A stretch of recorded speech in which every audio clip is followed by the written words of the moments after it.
Hello everyone, welcome to my channel Param Electronics. तो चलिए आज जो हम टॉपिक पे ऊपर बात करने वाले हैं वो है कि इंजीनियरिंग स्टूडेंट को क्या लैपटॉप की ज़रूरत है। तो बड़ा ब्रीफली मैं बताने वाला हूँ कि लैपटॉप की क्या रिक्वायरमेंट रहती है, क्यों लैपटॉप की ज़रूरत है, और अगर आपके पास घर पे डेस्कटॉप ही अवेलेबल है तो उसको कैसे यूटिलाइज़ करें। सबसे पहले मेरी बात याद रखें कि इंजीनियरिंग स्टूडेंट जितने भी हैं, खास करके वो सिविल, मैकेनिकल, इलेक्ट्रॉनिक और कंप्यूटर साइंस से डील करते हैं। वैसे तो आज कोई भी ब्रांच की बात कर लें, सब ब्रांचेस में जो है कंप्यूटर की ज़रूरत पड़ने पड़ेगी। अब पड़ेगी इसमें क्या है कि देखिए, जो कंप्यूटर साइंस के स्टूडेंट हैं वो तो करेंगे ही इस्तेमाल। उनकी तो काफ़ी फील्ड हैं, जैसे सॉफ्टवेयर डेवलपमेंट की है, डाटाबेस मैनेजमेंट की है, जिसमें ओरेकल वगैरह सॉफ्टवेयर यूज़ करेंगे। सॉफ्टवेयर डेवलपमेंट में जावा, सी प्लस प्लस, आज और भी नई लैंग्वेजेस आ रही हैं, पाइथन वगैरह, वो सारे करेंगे। तो इसी तरह से इलेक्ट्रॉनिक की बात करें, इलेक्ट्रॉनिक में कई सर्किट सिमुलेटर हैं जिसमें पीसीबी डिज़ाइनर भी हैं, मैटलैब है, ठीक है, प्रोटियस है, कील है, ठीक है। और आज की डेट में जैसे वो बोर्ड के ऊपर काम करते हैं, आर्डिनो बोर्ड, रास्पबेरी पाई, और भी कई डेवलपमेंट बोर्ड हैं, उनके खुद के सॉफ्टवेयर हैं, डेवलपमेंट इंटीग्रेटेड डेवलपमेंट इन्वायरमेंट है। तो उसके लिए भी उनको जो है उनकी प्रोग्रामिंग करनी है, तो उसके लिए डेस्कटॉप जहाँ अपने लैपटॉप की ज़रूरत पड़ेगी।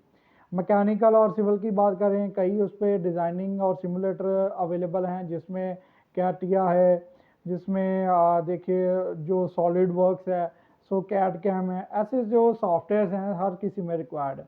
और एक अच्छे इंजीनियरिंग स्टूडेंट के लिए जो सॉफ्टवेयर सीखना बहुत ज़रूरी बात है, क्योंकि रिक्वायरमेंट क्या है, इंडस्ट्री के हिसाब से चले तो लोगों को जिनको अच्छा सॉफ्टवेयर चलाना आ रहा है उनकी ही डिमांड बनी रहेगी और उनको अच्छी प्लेसमेंट मिलेगी, अच्छी अपॉर्चुनिटी मिलेगी। देखिए, एक और बात करता हूँ, एज ए स्टूडेंट जब आप इन सॉफ्टवेयर के साथ डील करते हो, कई कॉलेजेस में भी अवेलेबल है, लेबॉर्ट्री में भी मिल जाएंगे। तो कमर्शियल वर्जन नहीं आपको मिलता, कमर्शियल वर्जन कंपनीज के पास होता है। तो पर फिर भी अगर आप जो इसका अवेलेबल वर्जन है, जो कि एक एकेडमिक अवेलेबल वर्जन है, उसको आप इस्तेमाल करते हो तो काफ़ी हद तक जो आप सीख जाते हो, उसके प्लेटफॉर्म को जानकारी ले पाते हो, तो जिसकी वजह से आप जो है कमर्शियल वर्जन के ऊपर बड़े अच्छे तरीके से काम कर सकते हो। Laptop is must. तो पहली बात जो इसकी है कि क्या लैपटॉप की ज़रूरत है। हाँ, अगर आपके पास, देखिए आप इंजीनियरिंग कर रहे हैं, अगर थोड़ी सी इन्वेस्टमेंट नहीं करेंगे अब, तो आगे कैसे आप बढ़ पाएंगे। तो लैपटॉप आपको चाहिए, क्या रिक्वायरमेंट रहने वाली है, उसके कॉन्फ़िगरेशन क्या रहनी चाहिए, उसके बारे में मैं आपसे अभी बताऊंगा। और अगर नहीं लैपटॉप किसी हद तक आप कर पाए, अगर घर पे डेस्कटॉप है उसको थोड़ा सा अपग्रेड करवा लीजिए, उसमें सॉफ्टवेयर कर लीजिए। और जब आप घर पे आते हैं तो उसमें, जहाँ अभी हॉस्टल में रह रहे हो वहाँ पर डेस्कटॉप ले जाइए, वहाँ पर आप प्रैक्टिस जो है कर सकते हैं। सबसे पहली बात, लैपटॉप की स्पीड अच्छी होनी चाहिए, लैपटॉप हैंग नहीं होना चाहिए, और बड़े से बड़े सॉफ्टवेयर उसको आराम से वो चला सके। उसमें देखें, जो मिनिमम सबसे पहली रिक्वायरमेंट है, रैम की बात करें, जितनी ज़्यादा रैम है उतनी पावरफुल है। पर इसके साथ प्रोसेसर भी अच्छा होना चाहिए, क्योंकि प्रोसेसर क्या है, देखिए एक जैसे ब्रेन है ह्यूमन का, उसके साथ सारी चीज़ें काम करती है, इसी तरह ये जो कंप्यूटर है, जो लैपटॉप, उसका ब्रेन माना जाता है प्रोसेसर। सो प्रोसेसर के साथ जो आप रैम वगैरह जहाँ उसकी हार्ड डिस्क लगा रहे हो उसको अच्छे से यूटिलाइज करे हो, ऐसा प्रोसेसर भी चाहिए। सो 8 GB की रैम तो चाहिए आपको, ठीक है। 4 GB की भी अगर है तो चल सकता है, तो जितनी ज़्यादा होगी उतनी आपके लिए बेनिफिट है। प्रोसेसर की बात करें, देखिए जो सिविल और मैकेनिकल है, जिसमें खास करके डिज़ाइनिंग का काम चलेगा, जिसमें 2 डायमेंशनल 3 डायमेंशनल आएंगे। और अगर हम बात करें इलेक्ट्रॉनिक और कंप्यूटर साइंस की, जिसमें जो है इतना डिज़ाइनिंग का नहीं है काम, पर फिर भी वहाँ पर मेमोरी रिक्वायरमेंट रहती है। तो दो तरह की बात करेंगे, पहले i3 हो, 10th जनरेशन हो तो भी आपका जो है सिस्टम ठीक है। i5 हो तो बेटर, बहुत मस्त, मतलब आपके पास i5 है, कई तरह के सॉफ्टवेयर जो आप उसके ऊपर रन कर सकते हो। तो 3 डायमेंशनल जो सॉफ्टवेयर हैं, जो मैकेनिकल सिविल वाले स्टूडेंट यूज़ करते हैं, उसमें आराम से वो चल सकते हैं।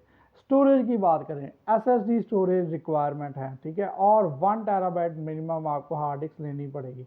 देखिए ये चीज़ें जो हैं, अगर आप इस वक्त ये चीज़ें इनबिल्ट कर पाओगे तो आप अगले 3-4 साल आराम से जो है इसके ऊपर काम कर सकते हैं, क्योंकि आगे भी चीज़ जो अपग्रेड ही होने वाली है, आपको मिनिमम रिक्वायरमेंट बनेगी। ग्राफिक की बात करें, डिज़ाइनिंग में तो बहुत ज़्यादा ग्राफिक की ज़रूरत पड़ेगी, तो जिसमें इंटीग्रेटेड ग्राफिक जो कार्ड होगा वो चाहिए। कईयों के साथ अपग्रेडेड वर्जन आता है, जैसे 3 डायमेंशनल के लिए रिक्वायर्ड है 2 GB GPU आपको चाहिए। डिस्प्ले बड़ी स्क्रीन हो तो आराम से आप डिज़ाइनिंग वगैरह के काम कर सकते हो, सॉफ्टवेयर रन कर सकते हो, ठीक है। उसके बारे में एक कह लीजिए कि क्योंकि ज़्यादा देर आप सॉफ्टवेयर के ऊपर काम करोगे तो आपकी आइज़ के ऊपर स्ट्रेन बढ़ेगा, तो अगर स्क्रीन बड़ी होगी तो अच्छे से आप काम कर पाओगे। एंटी ग्लेयर डिस्प्ले होनी ज़रूरी है, फुल एचडी होना चाहिए, 9022x108 रेजोल्यूशन होनी चाहिए।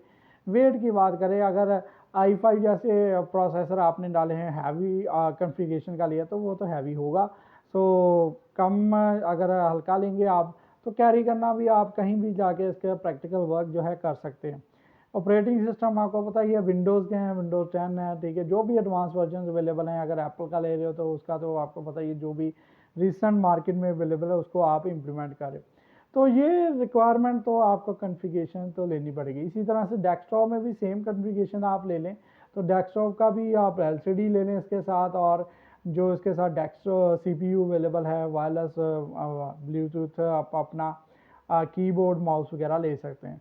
तो और अगर बात करें लैपटॉप की, अगर इंजीनियरिंग स्टूडेंट के लिए, तो अगर आप लैपटॉप रखोगे, आप सॉफ्टवेयर सीखोगे, आप अपने सीवी में उसको मेंशन कर पाओगे।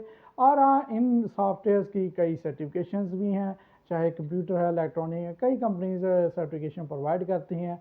आप उनका पेपर क्लियर करते हैं, इसका मतलब आप उसकी सारी नॉलेज है उस सॉफ्टवेयर को कैसे चलाना है। तो बिना आज की डेट में सॉफ्टवेयर के इंजीनियरिंग फील्ड में कोई काम नहीं हो रहा, तो इसलिए लैपटॉप की बहुत ज़्यादा ज़रूरत है।